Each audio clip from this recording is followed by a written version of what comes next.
September 19, 2023. Pagbasa gikan sa Santos nga Ebanghelyo sumala ni Lucas.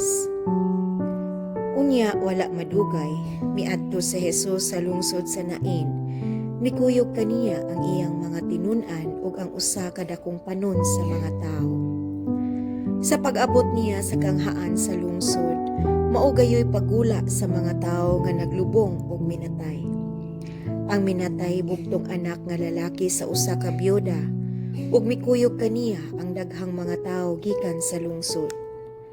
Sa pagkakita ni Hesus sa byuda, naluoy siya ug miingon sa babay, "Ayaw paghilak."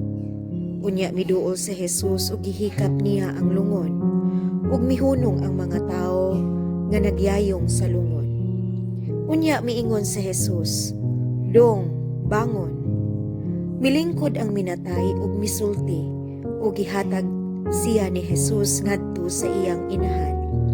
Nahadlok ug nahibulong ang tanan ug gidayeg nila ang Dios sa pag-ingon, "Usa ka gamhanang propeta mitungha kanato." Og ang Dios mianhi aron pagluwas sa iyang katawhan. Mikaylap sa tibuok Judea ug sa kasikbit nga kayutaan ang maong balita mahitungod kang Hesus. Ang Ebanghelyo sa Ginoo. Daygon ko ikaw, O Kristo,